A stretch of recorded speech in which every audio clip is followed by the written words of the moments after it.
الحمد للہ رب العالمین والصلاة والسلام علی خاتم النبیین اما بعد فاعوذ باللہ من الشیطان الرجیم بسم اللہ الرحمن الرحیم. پڑھیے الصلاۃ والسلام علیک یا رسول اللہ وعلی آلک واصحابک یا حبیب اللہ.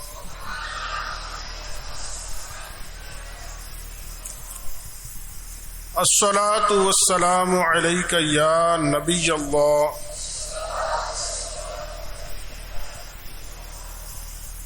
وعلی آلک واصحابک یا نور اللہ.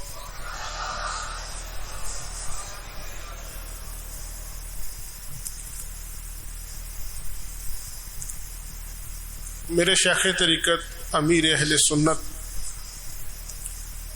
حضرت علامہ مولانا محمد الیاس عطار قادری دامت برکاتہ العالیہ، جو اس وقت صحیح معنوں میں ایک داعی کبیر ہیں، داعی اسلام ہیں اور امت کے زبردست خیر خواہ ہیں، نبی پاک صلی اللہ تعالی علیہ وسلم کے سچے عاشق ہیں. آپ قدم قدم پر ہماری رہنمائی فرماتے ہیں. ان میں سے ایک بہترین رہنمائی یہ بھی فرمائی کہ جب بھی کوئی نیک اور جائز کام کرنے کا موقع ملے اس سے پہلے اچھی نیتیں ضرور کر لینی چاہیے، کہ بلا اچھی نیت کے عمل خیر کا ثواب بھی نہیں ملتا. حدیث مبارکہ میں اللہ کے حبیب ارشاد فرماتے ہیں انما الاعمال بالنیات، اعمال کا دار و مدار نیتوں پر ہے. تو ہم بھی حسب حال حسب کیفیت اچھی نیتیں کر لیں. کم از کم یہ نیت ضرور کریں کہ میں صرف اللہ پاک کی رضا حاصل کرنے اور ثواب کمانے کے لیے اس اجتماع میں، اس محفل میں حاضر ہوا ہوں اور حاضر رہوں گا. اللہ پاک ہم سب سے بلا حساب راضی ہو جائے. آج کی یہ بابرکت محفل جو ایمان ہائر سیکنڈری اسکول کی طرف سے انعقاد پذیر کی گئی، اللہ پاک اس ہائر سیکنڈری اسکول کے جو پرنسپل ہیں، ان کی ٹیم ہے، ان کو اس کی خوب برکتیں عطا فرمائے اور تمام معززین آنے والوں کو اللہ پاک اپنی رحمتوں کی آغوش میں رکھے. اگر اس طرح کا سلسلہ سکولز میں اور یہ تعلیمی اداروں میں رہے تو یقیناً اس سے وہاں کے اسٹوڈینٹس کے لیے ایک سیکھنے کا بہت اچھا اور تربیت کا بہترین ذریعہ ہو سکتا ہے اور اس کی برکتیں بھی ظاہر ہوتی ہیں. تو اللہ پاک ان کی اس کاوش کو اپنی بارگاہ میں قبول فرمائے اور مزید اس میں برکتیں نصیب فرمائے. ہائر سیکنڈری اسکول کی جو ٹیم ہے، خصوصاً ہمارے محترم جناب محمد ندیم عطاری صاحب جو پرنسپل ہائر سیکنڈری اسکول ہیں، ان کی طرف سے جو عنوان مجھے دیا گیا آج گفتگو کرنے کے لیے، وہ نبی پاک صلی اللہ تعالی علیہ وسلم پر درود و سلام پڑھنے کی اہمیت و فضیلت اور تربیت کے حوالے سے کچھ معروضات پیش کرنی ہیں. اگر آپ خاموشی کے ساتھ، توجہ کے ساتھ، خصوصاً پردے میں رہنے والی اسلامی بہنیں اگر زیادہ توجہ کے ساتھ سماعت کریں گے تو انشاءاللہ عز و جل اس کی برکتیں ظاہر ہوں گی.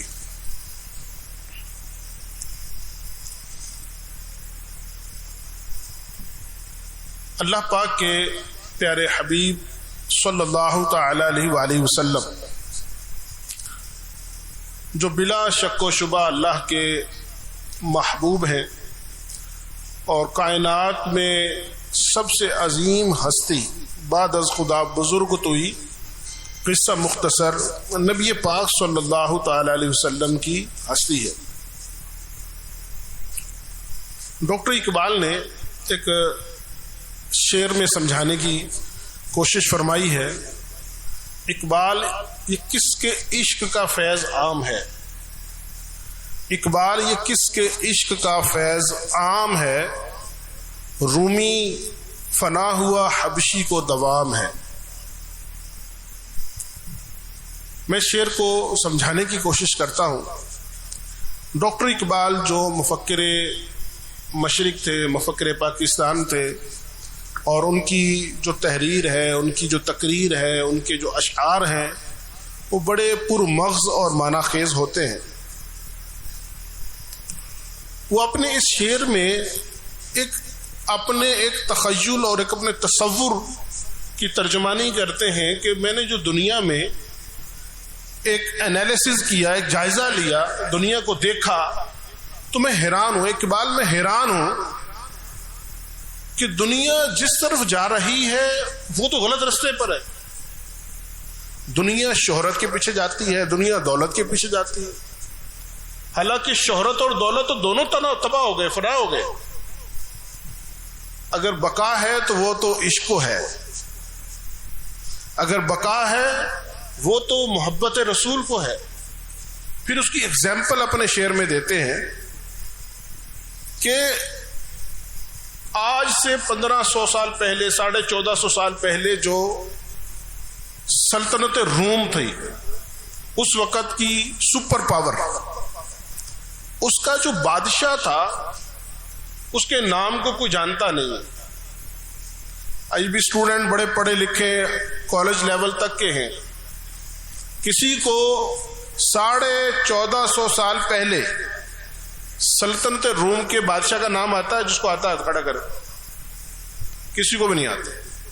یہی ڈاکٹر اقبال کہتے شرق سے لے کر غرب تک، امریکہ سے لے کر افریقہ تک، اس کا نام تک لوگ بھول گئے، ختم ہو گیا، مٹ گیا، فنا ہو گیا۔ بڑا نام تھا، بڑی پاور تھی، بڑی طاقت تھی، بڑی دولت تھی، بڑی شہرت تھی، لیکن اس کا نام آج کے مورخ بھی بھول گئے، تاریخ دان بھی بھول گئے، پروفیسرز بھی بھول گئے، علماء بھی بھول گئے۔ آج اسپیشلی کسی نے ریسرچ کر کے نکالے تو وہ الگ ہے، فی البدی اس کا نام بتانا ہر کسی کے پاس کا کام نہیں ہے۔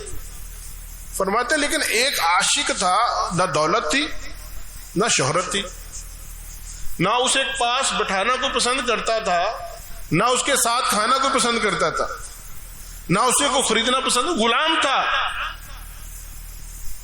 آج امریکہ سے لے کر افریقہ تک، ہند سے لے کر سندھ تک، کسی بچے سے پوچھ لو، کسی بوڑھے سے پوچھ لو، کسی دیہاتی سے پوچھ لو، کسی شہری سے پوچھ لو کہ مؤذن رسول کا نام کیا ہے؟ آپ بتاؤ بیٹا، مؤذن رسول کا نام کیا ہے؟ بلال حبشی۔ تو ڈاکٹر اقبال یہی کہتے ہیں کہ شرق سے لے کر غرب تک ہر بچہ اس غلام کا نام تو جانتا ہے جو نبی کا عاشق تھا، اور اس بادشاہ کا نام فنا ہو گیا جو نبی کا دشمن تھا۔ اقبال یہ کس کے عشق کا فیض عام ہے؟ رومی فنا ہوا، حبشی کو دوام، فضل رب العلا، اور کیا چاہیے؟ جس کو مل گئے مصطفیٰ، اور کیا چاہیے؟ بخدا خدا کا ہے یہی در، نہیں اور کوئی مفر مکر، جو وہاں سے ہو یہیں آ کے ہو، جو یہاں نہیں وہ وہاں نہ۔ تو نبی پاک صلی اللہ تعالی علیہ وسلم کی جو ہستی ہے، یہی وجہ بقا ہے، جو ان کی ذات سے لپٹا یگانہ ہو گیا، جس کے حضور ہو گئے اس کا زمانہ ہو گیا۔ آج دیکھ لیں حضرت ابو بکر صدیق رضی اللہ تعالی عنہ کی ذات اقدس سے لے کر آج کے زمانے کے عشاق تک کسی بھی ہستی کا آپ انالیسس کریں تو وہی زندہ ہے، وہی جاوید ہے، وہی باقی ہے جو نبی پاک صلی اللہ تعالی علیہ وسلم کے نام کے ساتھ جڑا ہوا ہے۔ اور نبی پاک صلی اللہ تعالی علیہ وسلم کے نام کے ساتھ اپنی محبت اور اپنی عقیدت کو جوڑنے کا ایک بنیادی ذریعہ آپ پر درود پاک پڑھنا ہے. جو شخص اپنے آپ کو عاشق کہے، محب رسول کہے، لیکن درود نہ پڑھے تو وہ اپنے دعوے میں درست نہیں ہے، وہ اپنے دعوے میں درست نہیں ہو سکتا، بلکہ وہ اللہ کی محبت میں بھی درست نہیں ہو سکتا، چونکہ نبی کی محبت کے بغیر اللہ کی محبت کامل ہو نہیں سکتی. تو اللہ پاک ہمیں نبی پاک صلی اللہ تعالی علیہ وسلم کی سچی محبت عطا فرمائے. ایک شخص نبی پاک صلی اللہ تعالی علیہ وسلم کی بارگاہ میں حاضر ہوا، عرض کیا یا رسول اللہ، میں اپنے اوراد و وظائف میں بہت سارے اوراد و وظائف کرتا ہوں، اس کا 1/3 آپ پر درود پڑھتا ہوں اور بقیہ وقت میں دیگر اوراد و وظائف کرتا ہوں. نبی پاک صاحب الاولاق صلی اللہ تعالی علیہ وسلم نے فرمایا آپ بہت اچھا عمل کرتے ہیں، لیکن اگر درود پاک کو بڑھا لو تو تمہارے لیے زیادہ اچھا. اس نے عرض کیا یا رسول اللہ صلی اللہ علیہ وسلم، میں نصف وقت درود پاک پڑھوں گا اور نصف ٹائم، آدھا ٹائم میں بقیہ اوراد و وظائف کر لیا کروں گا. میرا آقا صلی اللہ تعالی علیہ وسلم نے فرمایا بہت اچھا ہے، لیکن اگر تم درود کو بڑھا لو تو زیادہ اچھا ہے. المختصر اس نے عرض کیا یا رسول اللہ میں سارا وقت درود ہی پڑھتا رہوں گا. تو میرے آقا صلی اللہ تعالی علیہ وسلم نے فرمایا اگر تم ایسا کرو گے تو یہ تمہاری دنیا اور آخرت کی فکروں کو دور کرنے کے لیے کافی. تو درود پاک تمام مصیبتوں کا حل ہے، تمام نعمتوں کا سبب ہے. نبی پاک صلی اللہ تعالی علیہ وسلم کے قرب اور ان کی برکت سے رب کے قرب کا ذریعہ ہے. نبی پاک صلی اللہ تعالی علیہ وسلم نے فرمایا جو شخص روزانہ 1000 مرتبہ درود پاک پڑھے مرے گا نہیں جب تک جنت میں اپنا مقام نہ دیکھ لے. یہ بظاہر ایک سطر کی روایت مبارکہ ہے، لیکن بخدا اگر اس کے معانی پر غور کیا جائے، اس کی ڈیپتھ پر غور کیا جائے تو بہت بڑی نوید ہے، بہت بڑی خوشخبری ہے، بہت خوبصورت بشارت ہے کہ انسان کو ایک ایسا وظیفہ مل گیا کہ وہ مرنے سے پہلے یہ احساس کسی نہ کسی ذریعے ضرور کرے کے جائے گا کہ میں جنت میں جاؤں گا اور جنت میں کہاں پر رہوں گا. بہت بڑی نعمت ہے، بہت بڑا انعام ہے. اسی کو قلب مطمئنہ کہتے ہیں، اسی کو نفس مطمئنہ کہتے ہیں کہ وہ نفس مطمئنہ کے ساتھ دنیا سے جائے گا. تو جس کو نفس مطمئنہ ملے اور کیا چاہیے؟ یہ کس سے ملے گا؟ درود پاک جو روزانہ 1000 مرتبہ پڑھے. درود پاک ایک ایسی نعمت ہے کہ جو محبت کے ساتھ، شوق کے ساتھ، عقیدت کے ساتھ نبی کریم صلی اللہ تعالی علیہ وسلم کی بارگاہ میں ایک بار بھی پڑھ لینا، اگر وہ مقبول ہو جائے تو اس کی بخشش کے لیے کافی. ایک بار. جی ہاں، ایک شخص کو مرنے کے بعد کسی شخص نے خواب میں دیکھا اور پوچھا ما فعل اللہ بک، اے شخص تیرے ساتھ کیا ماجرا ہوا، تیرے ساتھ کیا معاملہ ہوا، تیرے ساتھ قبر میں کیا ہوا؟ اس نے کہا کہ میں اللہ کی رحمت سے بخش دیا گیا. پوچھا سبب کیا بنا؟ تو اس نے عرض کیا کہ میں ایک بار ایک دینی محفل میں حاضر ہوا تو وہاں پر بیان کرنے والے نے کہا جو محبت و شوق کے ساتھ بلند آواز سے درود پاک پڑھے گا اللہ پاک اس کی بخشش فرما دے گا. میں نے جب یہ سنا، سنتے ہی شوق اور محبت سے اس قدر بلند آواز سے درود پاک پڑھا کہ مجھے سن کر حاضرین نے درود پاک پڑھنا شروع کر دیا. اللہ پاک کو یہی درود پاک پڑھنا اتنا پسند آیا کہ اللہ پاک نے مجھ سمیت اس تمام محفل والوں کو اپنی رحمت سے بخش دیا. کیا بات! ایک درود پاک پڑھا تھا اس ایک درود پاک کی برکت سے نہ صرف ایک شخص بلکہ پورے کا پورا وہ اجتماع، وہ محفل بخشی گئی. تو یہ کیا ہے؟ بخدا خدا کا ہے یہی در، نہیں اور کوئی مفر مخر. جو وہاں سے ہو یہیں آ کے ہو، جو یہاں نہیں وہ وہاں نہیں. اللہ پاک کو اپنے حبیب کی رضا ہی رضا ہے. خدا کی رضا چاہتے ہیں دو عالم، خدا چاہتا ہے رضا محمد.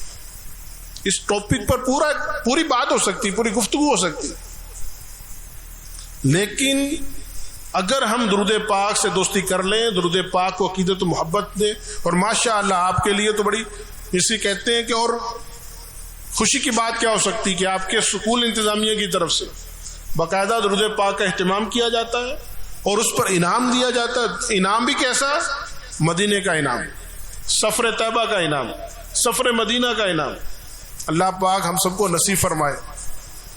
تو آج نیت کریں، ماشاءاللہ آپ تو درود پاک پڑھنے والے ہیں، کہ ہم روزانہ اپنے درود پاک میں اور اضافہ بھی کریں گے اور عقیدت و محبت کو بھی بڑھانے کی کوشش کریں گے. سرکار اعلیٰ حضرت فرماتے ہیں ماہ مدینہ اپنی تجلی عطا کرے، ماہ مدینہ اپنی تجلی عطا کرے، یہ ڈھلتی چاندنی تو پہر کی. یہ ڈھلتی چاندنی تو پہر دو، یہ کسی وقت بھی یہ دنیا کی رونقیں ختم ہو جائیں گی. کام آئے گا نبی کا عشق، کام آئے گا. شراب عشق احمد میں عجب پر کیف مستی ہے. شراب عشق احمد میں عجب پر کیف مستی ہے، جان دے کر ایک بوند مل جائے تو سستی ہے. اللہ پاک ہمیں عشق رسول کی اس چاشنی کا کچھ حصہ نصیب فرما دے.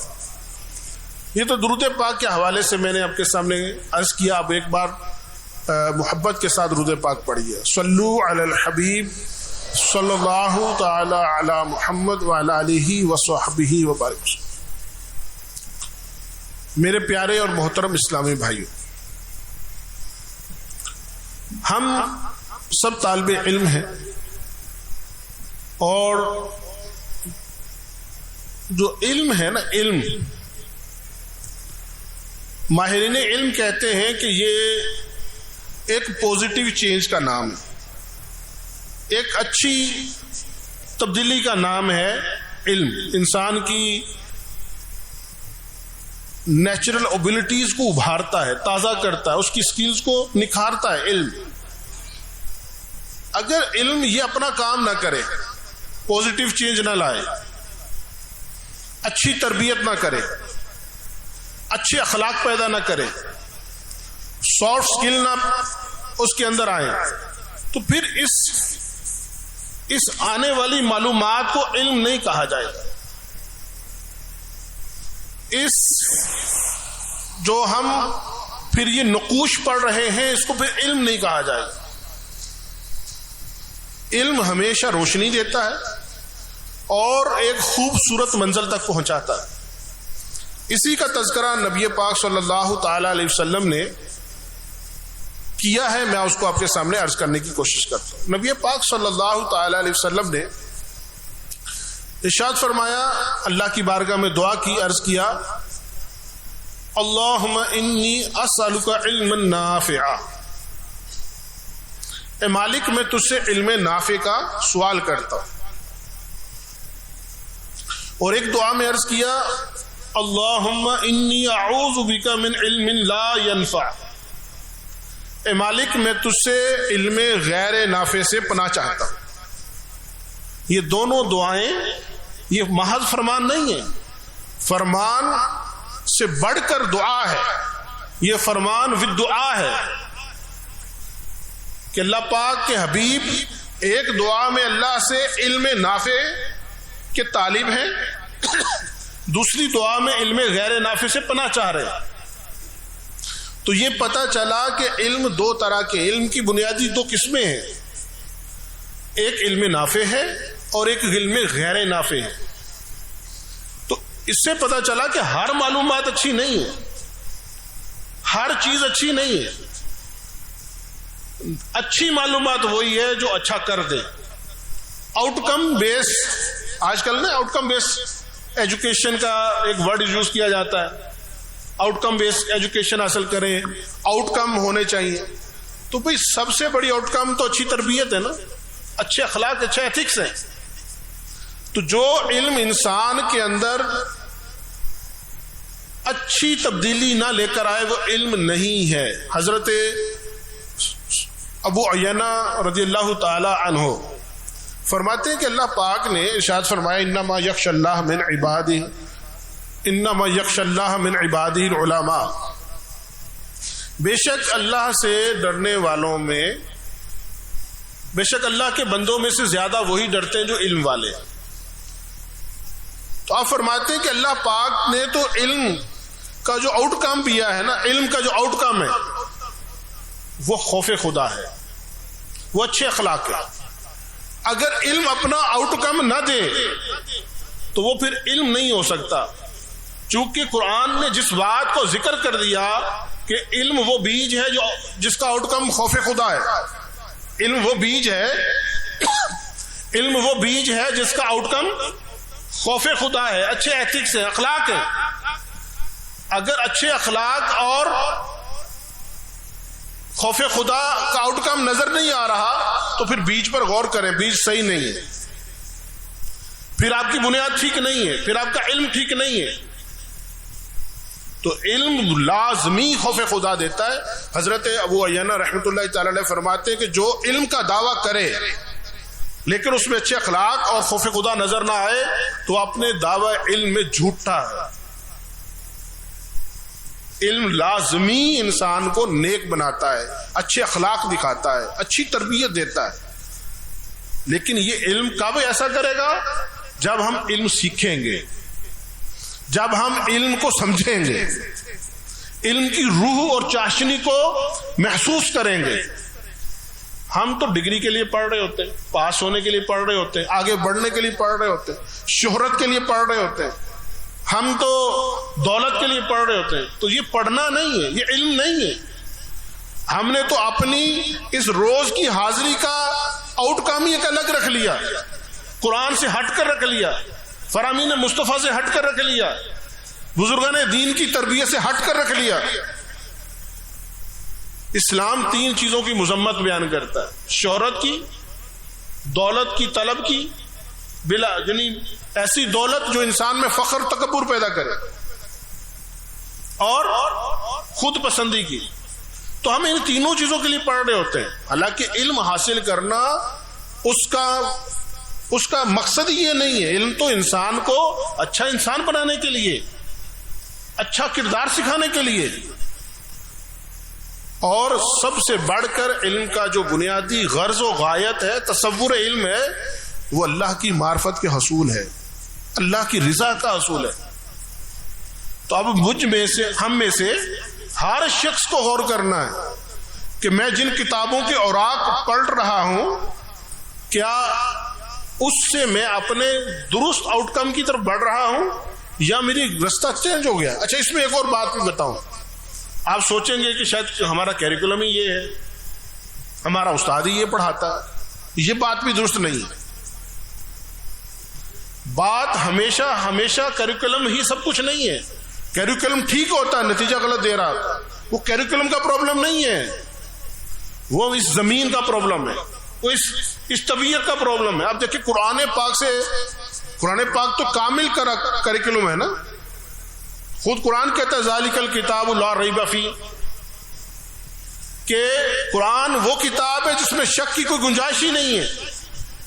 اس کے باوجود قرآن پڑھنے والے گمراہ بھی ہو جاتے ہیں، اس کے باوجود قرآن پڑھنے والے غلط راستے پر چلے جاتے ہیں، اور قرآن پڑھنے والے ہی اللہ کے ولی بن جاتے ہیں، قرآن پڑھنے والے ہی اللہ کے دوست بن جاتے ہیں، اچھے اخلاق اور کردار کے لوگ بن جاتے ہیں. تو نیتوں کا بہت عمل دخل ہے، اپنی ڈائریکشنز کا بہت عمل دخل ہے. مقصد کہتے ہیں نا نیتوں کو مرادیں، کہ میری نیت کیا ہے پڑھنے کے اندر. کیا میں اچھا انسان بننا چاہتا ہوں، یا تھوڑی سی چند دن کی بلبلے کی شہرت چاہتا ہوں جس کی فنا ہے؟ میں اچھا کردار چاہتا ہوں یا میں صرف دولت چاہتا ہوں؟ یہ انتخاب جب آپ نے خود کر لینا ہے تو آپ کو آؤٹ کم اسی کے مطابق ملنا شروع ہو جائے گا. انسان اپنی نفسیات کے مطابق آگے بڑھتا ہے، تو اپنی نفسیات کو درست ڈائریکشن میں سیٹ کرنا ضروری ہے. انشاءاللہ آپ کو یہی کتابیں بہت اچھا، کسی کتاب میں نہیں لکھا کہ جھوٹ بولنا چاہیے. ہم کیوں جھوٹ بولتے ہیں؟ کسی کتاب میں نہیں لکھا کہ ماں باپ کے سامنے بدتمیزی کرو، ہم پھر ماں باپ کے ساتھ بدتمیزی کر رہے ہوتے. کسی کتاب میں نہیں لکھا کہ استاد کے سامنے زبان درازی کرو، پھر بھی بعض طلبہ کرتے ہیں. کسی کتاب میں نہیں لکھا کہ دودھ میں پانی ملاؤ، پھر بھی ملا رہے. تو پتہ چلا کہ معلومات غلط نہیں مل رہی، ہم اس کو جذب غلط طریقے سے کر رہے، ہم اس سے حاصل نہیں کر پا رہے، اور ہمارا علم غیر نافع ہوتا جا رہا ہے، جس سے نبی کریم صلی اللہ تعالی علیہ وسلم نے پناہ چاہی تھی کہ ایسی معلومات تو ایک محض بوجھ بن جائے گا کہ نتیجہ ہی کوئی نہیں ہے.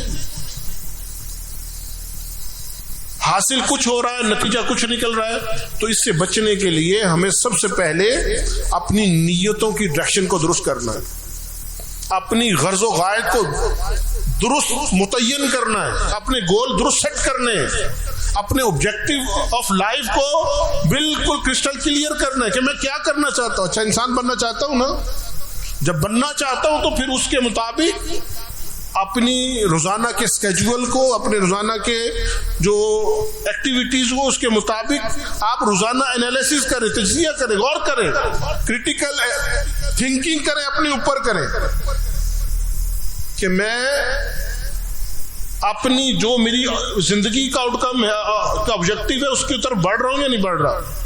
اس کے لیے قرآن پاک کی تفسیر اچھا مطالعہ کریں، احادیث پڑھیں، اچھی صحبت انسان کو بہت بدلتی. صحبت ایک سانچہ ہے، صحبت ایک، میں آپ کو صحبت کے حوالے سے ایک دو باتیں کر کے پھر آگے اپنے موضوع پر دوبارہ آتا ہوں. نبی پاک صلی اللہ تعالی علیہ وسلم کی بارگاہ میں ایک شخص حاضر ہوا، عقبہ بن ابی معیط. یہ کافر تھا. نبی پاک صلی اللہ تعالی علیہ وسلم کی پاک صحبت میں آیا تو اس کے اندر ایک جوش پیدا ہوا. کائنات کی سب سے اچھی صحبت تھی. ایک دن عرض کیا کہ آپ ہمارے گھر آئیں، میرا دل کرتا ہے کہ آپ میرے گھر آئیں.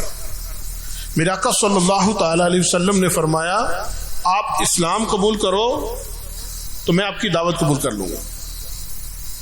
اس نے اسلام قبول کر لیا. بظاہر نبی کریم صلی اللہ تعالی علیہ وسلم اس کے گھر تشریف لے گئے.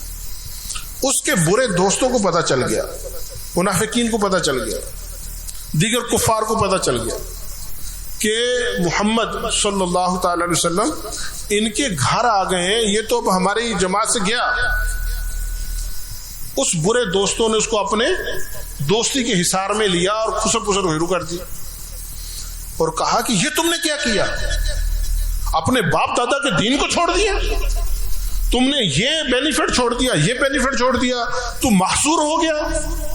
اس کو اس طرح اپنی باتوں میں الجھایا کہ وہ دوبارہ اسلام سے دور ہو کر مرتد ہو گیا. سورہ فرقان میں اللہ پاک اس شخص کا ذکر کرتے ہوئے قرآن پاک میں فرماتا ہے جب یہ عقبہ بن ابی معیط بدبخت بروز قیامت اپنی بری دوستی، بری صحبت کے انجام کو دیکھے گا کہ یہ کس ہلاکت میں گر رہا ہے، تو حسرت کے ساتھ اپنے ہاتھوں کی انگلیوں کے پوروں کو دانتوں پہ لے کر چبائے گا، چبا چبا کر کہے گا ہائے ہائے افسوس، کاش میں نے فلاں کو اپنا دوست نہ بنایا ہوتا، کاش میرا وہ فرینڈ نہ ہوتا، تو میں اس کی باتوں میں نہ آتا، تو میں آج نجات پانے والوں میں ہوتا. ہم غور کریں، ہم اپنی سوسائٹی پر غور کریں کہ ہم نہیں دیکھتے کہ ایک شخص نارمل آدمی تھا، وہ کسی جواری کے پاس بیٹھتا ہے، جوا کھیلنا شروع کر دیتا ہے، کسی شرابی کے پاس بیٹھتا ہے، شراب پینا شروع کر دیتا ہے، کسی بھی برائی والے شخص کے پاس بیٹھتا ہے، اس برائی میں آہستہ آہستہ مبتلا ہو جاتا ہے. اسی طرح اس کے اپوزٹ، ایک آدمی نارمل ہے، وہ کسی نیک آدمی کے ساتھ بیٹھتا ہے نمازی بن جاتا ہے، نعتیں گنگنانے والوں کے ساتھ بیٹھتا ہے نعتیں پڑھنا شروع کر دیتا ہے، درود پاک پڑھنے والوں کے ساتھ بیٹھتا ہے درود پاک پڑھنا. جیسے آپ کا اسکول ہے، یہ درود پاک پڑھنے کی طرف موٹیویٹ کر رہا ہے، عشق رسول کی طرف موٹیویشن دے رہا ہے. آپ لوگ پڑھ رہے ہیں، آپ لوگوں نے ماشاءاللہ کتنے کروڑ، 5 کروڑ سے زیادہ درود پاک پڑھ لیا. یہ اچھی صحبت ہے، اچھی موٹیویشن ہے. اور ایک وہ ہوگا جہاں ناچ گانے ہوں گے، جہاں بے حیائی ہوگی، تو وہاں کے اسٹوڈنٹ، وہاں کے لوگ وہ کر رہے ہوں گے. تو اچھی صحبت بندے کو اچھا کر دیتی ہے، بری صحبت بندے کو برا کر دیتی ہے. تو یہ ایک بہت اہم چیز ہے کہ ہم اپنے ساتھ کن لوگوں کا سرکل رکھتے ہیں. میرے آقا صلی اللہ تعالی علیہ وسلم نے بہت بڑی بات، میرے آقا کی ہر بات بہت بڑی ہے، بہت بڑی بات ارشاد فرمائی، المرء علی دین خلیلہ، کہ بندہ اپنے دوست کے دین پر ہوتا ہے. اگر آپ چاہتے ہیں کہ میں بننا چاہتا ہوں، کچھ بننا چاہتا ہوں، تو اس کا شارٹ کٹ پتہ کیا ہے؟ ویسے شخص کو اپنا دوست بنا لو. ذہین اچھا پڑھا لکھا بننا چاہتے ہیں تو پڑھے لکھے دوست کو اپنا دوست بنا لو. خراب ہونا چاہتے ہیں تو خراب آدمی کے ساتھ دوستی کر لو. ایمان مضبوط کرنا چاہتے ہیں تو کسی مضبوط ایمان والے کے پاس بیٹھو. علم سیکھنا چاہتے ہو، خوف خدا پانا چاہتے ہو، جو چاہتے ہو، جو آؤٹ کم چاہیے نا، ویسی صحبت اپنا لو. بغیر مشقت کے نیچرل آپ کے اندر وہ چینج آنا شروع ہو جائے گی. تو یہ انسان کو صحبت ایک سانچہ ہے، چینج کرتی. تو اگر میں اپنے اندر پوزیٹیو چینج چاہتا ہوں، میں اپنے اخلاق ایتھکس کو اچھا کرنا چاہتا ہوں، جو میری زندگی کا حاصل ہے، تو اچھی صحبت بہت امپورٹنٹ ہے. قرآن پاک میں بھی اللہ پاک نے فرمایا، یا ایھا الذین آمنوا اتقوا اللہ وکونوا مع الصادقین، اے ایمان والو اللہ سے ڈرو اور سچوں کے ساتھ ہو جاؤ. اچھی صحبت اپناؤ، اچھی صحبت تمہیں اچھا کر دے گی. چنگے بندے دی صحبت یارو جیویں دکان 18 سودا پاویں مل نہ لئیے بھلے ہون ہزارہ. برے بندے کی صحبت یارو جیویں دکان لوہاراں، کپڑے پاویں کنج کنج بئیے چنگا پہن ہزارہ. اگر کسی نالی کے قریب جو مٹی ہوتی ہے نا اس کے کنارے پر، اس کو ہاتھ میں اٹھا کر سونگ کر دیکھیں، بدبو آئے گی، حالانکہ مٹی ہے. اسی مٹی کو چند دن کسی پھولوں کے صحبت میں رکھے، خوشبو آنا شروع ہو جائے گی. تو صحبت اثر رکھتی ہے. اچھی چینج کے لیے اچھی صحبت کمپلسری سمجھیں. کچھ نہیں، ہاں کوئی اللہ کا خاص فضل کسی پر ہو تو وہ اس کو قیاس نہیں کیا جا سکتا، لیکن صحبت انسان کو چینج کرتی. اب یہ چیزیں اپنے اندر آئیں کیسے؟ اگر ہم اس کو آنا، اس اچھی صحبت کی تلاش کی طرف جائیں، ہم علم کی اچھے آؤٹ کم کی طرف جائیں، اپنی شخصیت کو نکھاریں کیسے؟ دیکھیں، سب سے پہلے اس کے لیے اپنی ذہنی ڈائریکشن درست کریں. دنیا کی فانی لذتوں اور دنیا کی فانی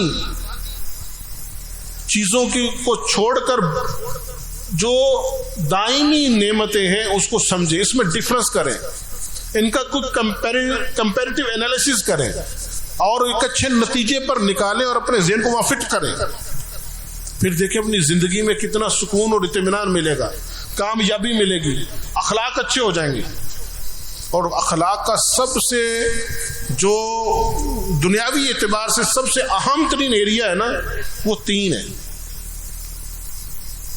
چلو 4 کہہ لیں: ماں باپ اور استاذ، پڑوس اور رشتہ دار. میں اب چاروں کی طرف سے آپ کو کچھ عرض کرتا ہوں. نبی کریم اللہ پاک جل جلالہ قرآن پاک میں ارشاد فرماتا ہے، اللہ پاک ارشاد فرماتا ہے، وَقَضَىٰ رَبُّكَ أَلَّا تَعْبُدُوا إِلَّا إِيَّاهُ وَبِالْوَالِدَيْنِ إِحْسَانًا. اللہ پاک کا یہ اٹل فیصلہ ہے، حتمی فیصلہ ہے کہ اللہ کے سوا کسی کی عبادت نہیں کی جا سکتی.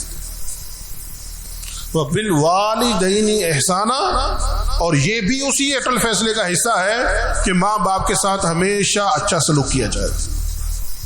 آج ہماری سوسائٹی میں، ہمارے معاشرے میں جو سب سے بڑی پرابلمز ہے نا، ان میں سے ایک پرابلم ماں باپ کی نافرمانی ہے. ماں باپ کے سامنے بدتمیزی ہے. نمازی بھی، بڑے مذہبی لوگ نظر آنے والے بھی ماں باپ کی قدر کرتے نظر نہیں آ رہے. بڑے اہل علم بھی ہر جگہ پر ماں باپ کی قدر کرتے نظر نہیں آ رہے. لیکن آپ غور کریں، قرآن کے مزاج کو سمجھیں، اسلام کے مزاج کو سمجھیں، اللہ پاک جل مجدہ کے حکم اور امر کو سمجھیں. اللہ پاک کیا فرما رہا ہے؟ اللہ پاک فرما رہا ہے کہ میرے عبادت سے متصل بڑا کام ماں باپ کے ساتھ اچھا سلوک کرنا. اب اسی مزاج کا کنورٹ ہونا حدیث پاک میں دیکھیے گا. صحیح بخاری شریف میں اللہ پاک کے حبیب کے پاس ایک صحابی رسول آیا، عرض کیا یا رسول اللہ صلی اللہ علیہ وسلم ایو عملی احب الی اللہ، اللہ کی بارگاہ میں محبوب بننے کے لیے سب سے اچھا عمل کون سا، سب سے پرائورٹی بیس کون سا عمل کروں تو اللہ کا محبوب بن جاؤں، اللہ کو وہ عمل بڑا اچھا ہو؟ تو نبی پاک صلی اللہ تعالی علیہ وسلم نے آنسر ارشاد فرمایا الصلاۃ علی وقتها، نماز کو بر وقت پڑھنا اللہ کا محبوب بناتا ہے. صحابی نے عرض کیا یا رسول اللہ ثم ایجو، اس کے بعد کیا؟ تو ارشاد فرمایا بر الوالدین، اللہ کی کامل افضل العبادت نماز کے بعد جو افضل ترین عمل ہے نا، وہ ماں باپ کے ساتھ اچھا سلوک کرنا ہے. اب دیکھیں یہی بات قرآن پاک نے کہی وَقَضَىٰ رَبُّكَ أَلَّا تَعْبُدُوا إِلَّا إِيَّاهُ وَبِالْوَالِدَيْنِ إِحْسَانًا، یہی بات حدیث پاک نے فرمائی الصلاۃ علی وقتها وبر الوالدین. عبادت الہی کے بعد سب سے اعلیٰ عمل اپنے ماں باپ کی خدمت کرنا. قرآن پاک میں اللہ پاک نے ارشاد فرمایا وَاشْكُرُوا لِي وَلِوَالِدَيْكُمْ، میرا شکر ادا کرو اور اپنے ماں باپ کا شکر ادا کرو. دیکھیں اللہ پاک معبود اپنی عظمت اور اپنی عبادت کو جہاں ذکر کر رہا ہے متصل ماں باپ کا ذکر کر رہا ہے. کتنی بڑی بات. کتب احادیث میں 200 روایتیں، میرے آقا کی زبان سے نا ایک لفظ نکل جانا، ایک لفظ نکل جانا کائنات کے لیے کافی ہے. 200 مرویات ہیں والدین کی عظمت پر. حدیث کا خلاصہ جو ماں باپ کا نافرمان اس کو کلمہ نصیب نہیں ہوتا. میرا آقا صلی اللہ تعالی علیہ وسلم کا فرمان ہے، حدیث صحیح مسلم شریف کی ہے. میرا آقا نے فرمایا میں آپ کو نہ بتاؤں اکبر الکبائر گناہ کون سا ہے؟ اکبر الکبائر گناہ، گناہوں میں سب سے بڑا گناہ کون سا ہے؟ تو صحابہ نے عرض کیا یا رسول اللہ ضرور بتائیے. ارشاد فرمایا الاشراک باللہ، الاشراک باللہ، اللہ کے ساتھ شرک کرنا یہ سب سے بڑا گناہ ہے. پھر ارشاد فرمایا اس کے بعد عقوق الوالدین، بس شرک کے بعد سب سے بڑا گناہ ماں باپ کی نافرمانی کا.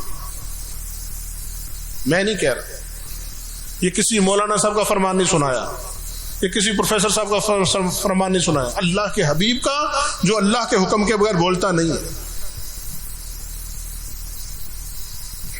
تو ختم ہوگی نا بات. تو آج ہم اپنی حالتوں پر غور کریں. آج ہم اپنے نفس کے مرید ہیں، ہم اپنی بے بنیاد لذتوں کے مرید ہیں، اپنی بے مراد خواہشوں کے مرید ہیں. نہ اللہ کے مطیع ہیں، نہ اللہ کے رسول کے مطیع ہیں، نہ ماں باپ کے مطیع ہیں، نہ استاذ کے مطیع ہیں. تو دیکھے ہیں دن اپنی ہی غفلت کی بدولت. سچ ہے کہ برے کام کا انجام برا ہے، جو بھی بوئیں گے وہی کاٹیں گے. اسلام ہمیں کچھ اور سکھاتا ہے، علم ہمیں کچھ اور بتاتا ہے، ہماری کتابیں ہمیں کچھ اور طرف لے جانا چاہتی ہیں، ہم کسی اور راستے پر چل پڑے. تو اس سے انسان نہیں بنتے. آج دنیا میں انسانیت کے لفظ کو بہت بولا جاتا ہے، انسانیت کو لفظ کو نعوذ باللہ مذہب کا نام دے دیا گیا. حالانکہ اس انسانیت جتنی اسلام نے سکھائی ہے، انسانیت تو اسلام کا آؤٹ کم ہے. اسلام جتنا انسانیت سکھاتا کون؟ میرا آقا صلی اللہ تعالی علیہ وسلم نے کے پاس ایک شخص آیا، عرض کرتا یا رسول اللہ میں جنت میں جانا چاہتا ہوں. کہاں جانا چاہتا ہوں؟ کون کون جنت میں جانا چاہتا ہے؟ سب جانا چاہتا ہے. اس نے بھی عرض کیا یا رسول اللہ میں جنت میں جانا چاہتا ہوں. میرے آقا صلی اللہ تعالی علیہ وسلم نے ارشاد فرمایا، بھائی بات سنو گے تو بتاؤں گا کیسے جنت میں جانا ہے. تو میرے آقا صلی اللہ تعالی علیہ وسلم نے فرمایا تم نیک بن جاؤ تو جنت میں چلے جاؤ گے. اب پھر سوال کیا، کوشچن کیا، یا رسول اللہ مجھے کیسے پتا چلے کہ میں نیک ہوں؟ میرے پاس اس کا کوئی میجرمنٹ نہیں ہے، کوئی ایویلیویشن نہیں ہے، میں کیسے پتا کروں کہ میں نیک ہوں؟ میرے آقا صلی اللہ تعالی علیہ وسلم نے ہسٹوریکل جملہ بولا، ارشاد فرمایا اگر تیرا پڑوسی تجھے نیک سمجھتا ہے تو تم نیک ہو. بات ختم. اب غور کرو کہ میرا پڑوسی مجھ سے کتنا راضی ہے، وہ مجھے نیک سمجھتا. نمازوں کا معیار نیکی پر نہیں ہو سکتا. ٹھیک ہے، نماز نیک عمل افضل العبادات ہے، فرض ہے، انکار کرنے والا کافر ہے، لیکن اس کے جو اثرات ہیں نا، اس کی جو شعائیں ہیں وہ پڑوس پر جائیں گی، وہ رشتہ داروں پر اتریں گی. نماز کا آؤٹ کم آپ کو خود بخود پڑوسیوں کے سامنے نیک ظاہر کرے گا. میں کل ہی ایک تفسیر میں پڑھ رہا تھا کہ انسان جب نیک بنتا ہے نا، عبادت کرتا ہے، تو اس کے بدن سے ایک نور نکلتا ہے، وہ آسمانوں میں پھیل جاتا ہے، وہ اللہ کے تجلیات سے فیض پاتا ہے، نبی پاک کی قدموں میں حاضری دیتا ہے، وہ نیک شخص کے بدن کا نور. پھر جب وہ اپنے ارد گرد پھیلتا ہے تو ہر لوگ اسے محبت کرنا شروع کر دیتے. یہ ہو نہیں سکتا کہ کوئی کامل نماز پڑھتا ہو اور اس کے اثرات اچھے نہ ہوں. تو لیکن جو رزلٹ ہے نا وہ یہ ہے کہ آپ کا پڑوسی آپ کے بارے میں کیا کہتا ہے. میرے آقا صلی اللہ تعالی علیہ وسلم کے پاس ایک شخص، ایک جنازہ، خلاصہ دار مفہوماً عرض کر رہا ہوں، تو لوگوں نے اس کی تعریفیں کرنا شروع کر دی. میرے آقا نے فرمایا صدقتا. ایک اور جنازہ گیا، لوگوں نے اس کی برائی شروع کر دی. میرے آقا نے فرمایا صدقتا. سوال کیا گیا یا رسول اللہ آپ نے یہ جو فرمایا یہ کیا ہے؟ خلاصہ عرض کر رہا ہوں مفہوماً، تو یاد پڑ رہا ہے. میرے آقا صلی اللہ تعالی علیہ وسلم نے فرمایا کہ جو لوگ کسی بندے کے بارے میں جو رائے قائم کرتے ہیں نا، اللہ پاک اپنا فیصلہ اس رائے کے مطابق بدل دیتا ہے. وہ کہا جاتا ہے نا آواز خلق نقارہ خدا. تو ہم لوگوں کو امپورٹنس نہیں دیتے، ہم لوگوں کو مذاق اڑاتے ہیں، لوگوں کو تکلیف دینا ہماری عادت بن گئی. یہ اسلام کا مزاج نہیں ہے، یہ ہمیں پیارے آقا کی سیرت سے کہیں نہیں ملتا.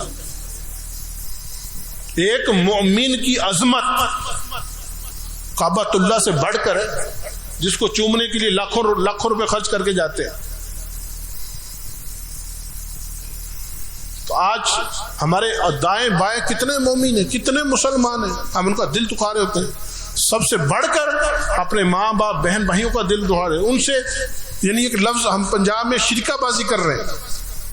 اچھا مجھے یہ پچھلے دنوں ریئلی یقین کرے مجھے نہیں پتا تھا شریک کس کو کہتے ہیں. یہ آپ کے لیے شاید تعجب کی بات ہو، بس میری جہالت کہہ لیں، مجھے نہیں پتا تھا. میں نے سنتا تو تھا لفظ کہ فلاں شریک تو فلاں شریک. میں نے ایک دن کسی سے پوچھا یار یہ شریک کون ہوتا ہے؟ کہتے سگے بھائی کو شریک کہتے. میں کہا اللہ حول ولا قوت الا باللہ. بھائی وہ تو سگا بھائی ایک ماں باپ کی اولاد ہے، وہ تو ایک جسم ہے، ایک روح ہے. اللہ پاک کے حبیب صلی اللہ تعالی وسلم نے فرمایا تم اس وقت تک کامل مومن نہیں ہو سکتے، اس وقت تک کامل مومن نہیں ہو سکتے جب تک تم اپنے بھائی کے لیے وہی پسند نہ کرو جو اپنی ذات کے لیے پسند کرو. یہ میں اکثر کہا کرتا ہوں، یہ جو حدیث مبارکہ ہے نا، کتنی روایات میں یہ حدیث کا مضمون موجود ہے.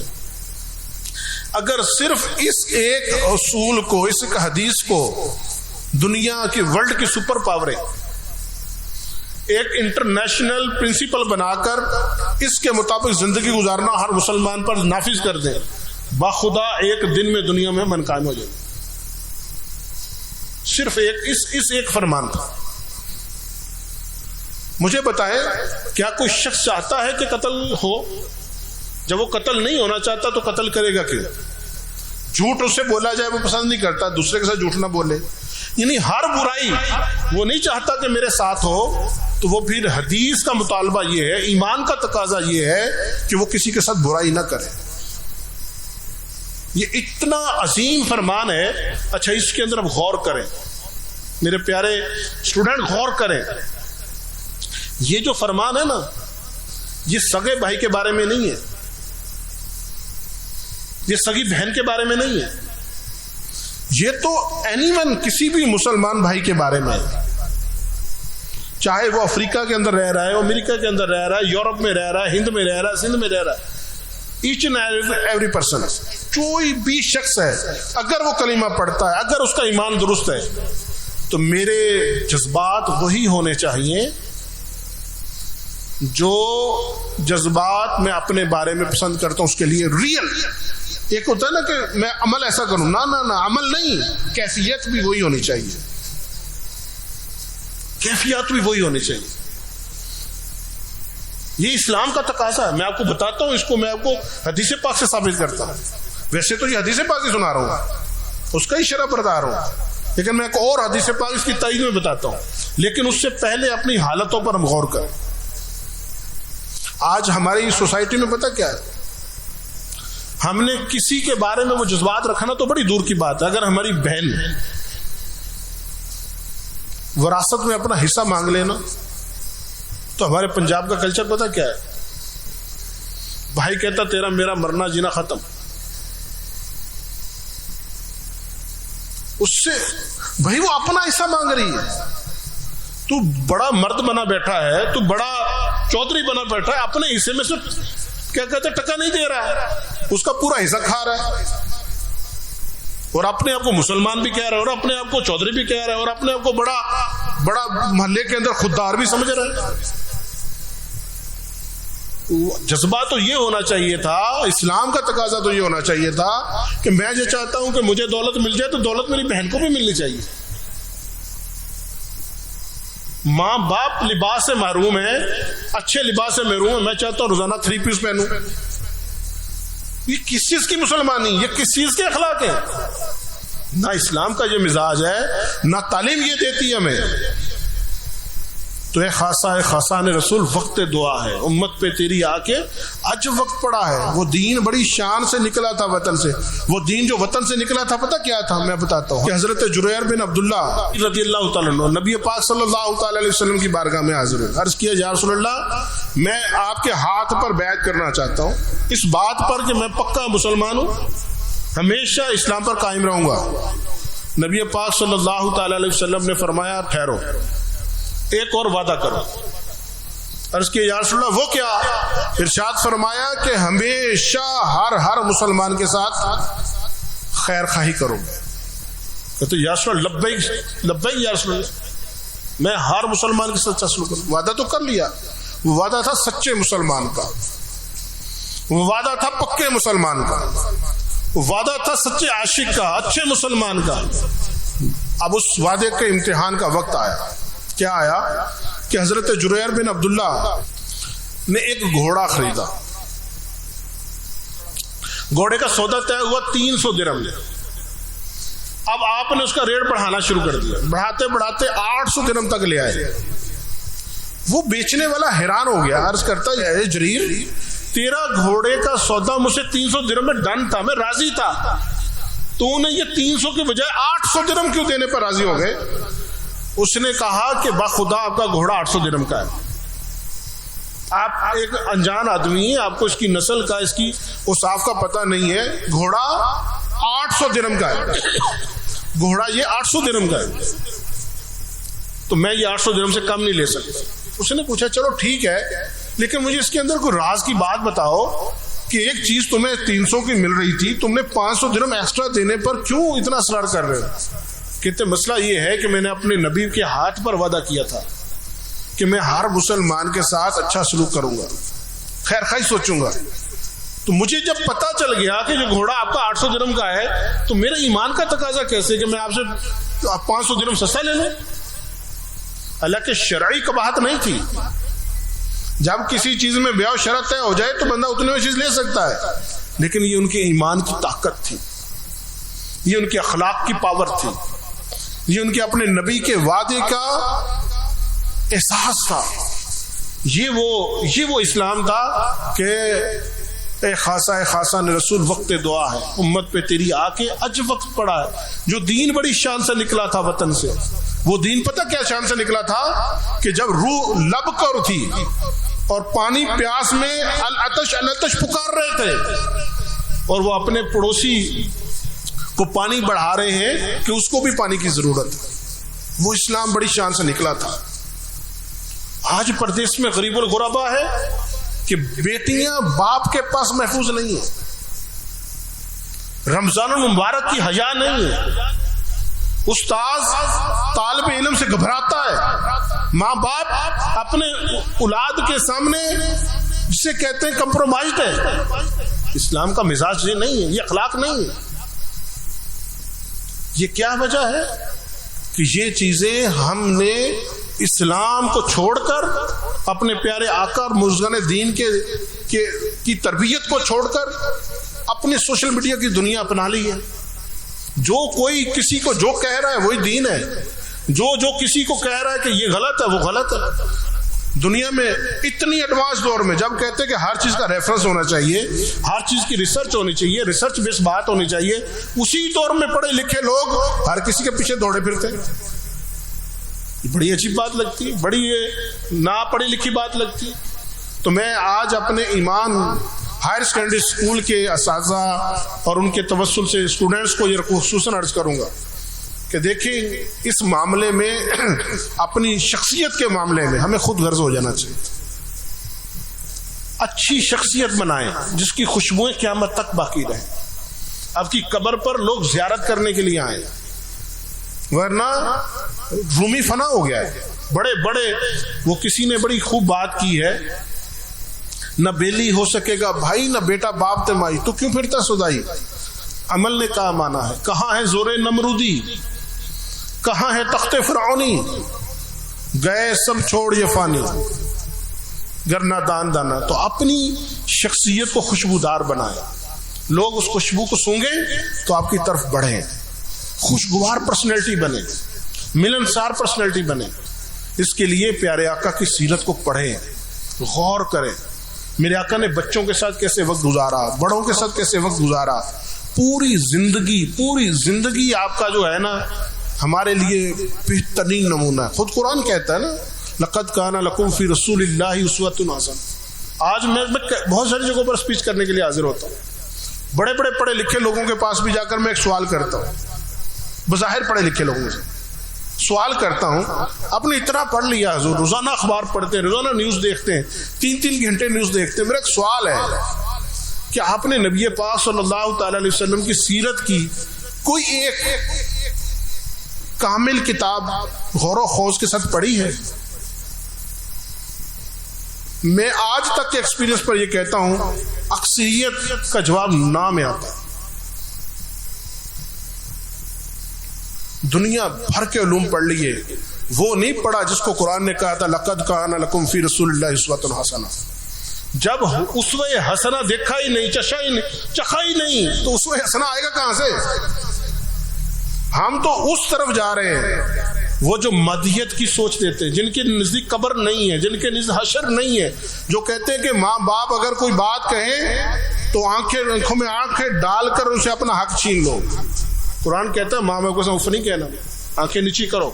صحابہ کرام حاضر تھے، میرے آقا نے فرمایا، میرے آقا صلی اللہ تعالی علیہ وسلم نے فرمایا کہ جس شخص کے ماں باپ زندہ ہوں اور وہ راضی ہوں تو اس کے لیے جنت کے 2 دروازے کھول دیے جاتے، ناراض ہوں تو جہنم کے 2 دروازے کھول دیے جاتے۔ اگر ایک ہو تو ایک جنت کا دروازہ، ناراض ہو تو ایک جہنم کا دروازہ۔ آج ہمارے معاشرے میں نا ایک بات کہی جاتی ہے، میں اپنے ماں باپ کی یا استاد کی بات کیوں مانوں؟ وہ ہم پر ظلم کرتا ہے، ہمارے رائٹ نہیں دیتا، کہا جاتا نا، آپ اس کے انسپیکٹر بن جاتے ہیں۔ آئیے کائنات کے معلم سے پوچھیں کہ اس کا صحیح آنسر کیا ہے۔ صحابہ نے سوال کیا، یا رسول اللہ صلی اللہ علیہ وسلم، اگر ماں باپ رائٹ نہ دیتے ہوں، ظلم کرتے ہوں، تو کیا پھر بھی یہی ہوگا کہ ان کو ناراض کر کے جہنم میں دروازہ کھلے گا؟ صحیح بخاری کی حدیث ہے. میرا آقا صلی اللہ تعالی وسلم نے فرمایا ان ظلمہ. سنو، اگر 3 بار فرمایا، 3 ٹائم، اگرچہ ماں باپ ظلم کریں، اگرچہ ماں باپ ظلم کریں، اگرچہ ماں باپ ظلم کریں، تمہیں کوئی حق نہیں ہے تم ان کی نافرمانی کرو. ہاں، ان کا رب ان کی اس ناانصافی سے پوچھے گا. اولاد کو انسپیکٹر بننے کی اجازت نہیں ہے، اولاد غلام ہے. اللہ کی نافرمانی کی بات نہیں مانے گی اولاد، بقیہ ہر بات ماں باپ کی ماننا واجب ہے.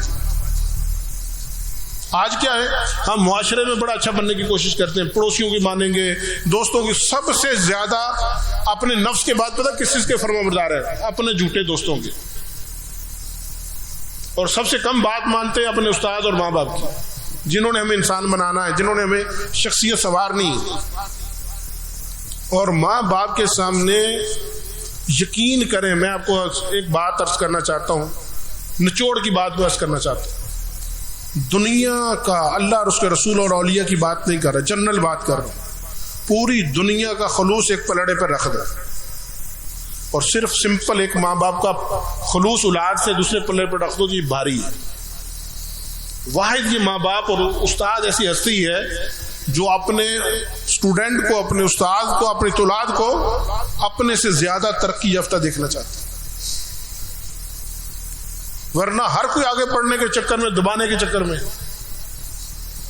تو آج نیت کر لیں، آج کے اجتماع کا کوئی اچھا آؤٹ کم آ جائے، آج کے کوئی اس کے اچھے نتائج نظر آئیں کہ یار اس سکول نے جو یہ اجتماع اٹینڈ کیا تھا تو آج دوستوں کے ساتھ وہ خوشگوار موڈ میں رہنا سیکھ لیا ہے، استاد کا ادب سیکھ لیا ہے. استاد کو منہ کے سامنے ادب کرنا تو کوئی ادب نہیں ہوتا، یہ خوف ہوتا ہے.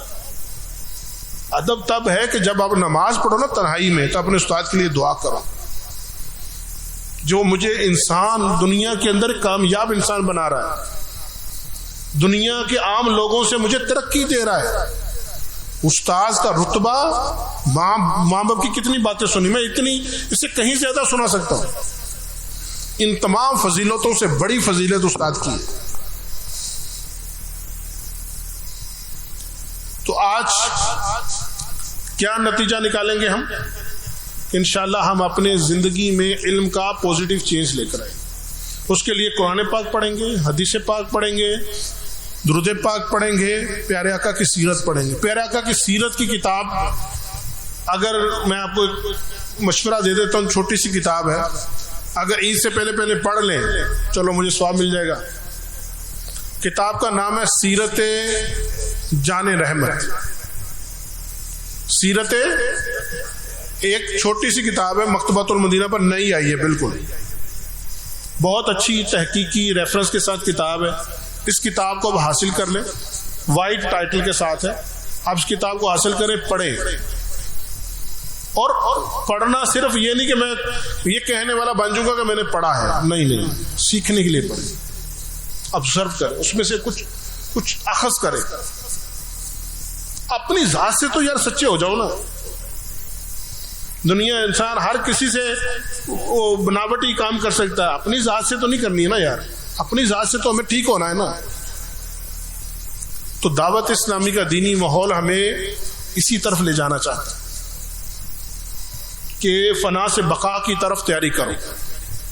اللہ پاک ہمیں اس پر عمل کی توفیق عطا فرمائے. کچھ ٹائم زیادہ لگ گیا، مجھے معاف کیجیے گا. آمین بجاہ خاتم النبیین صلی اللہ تعالی علیہ وآلہ وسلم.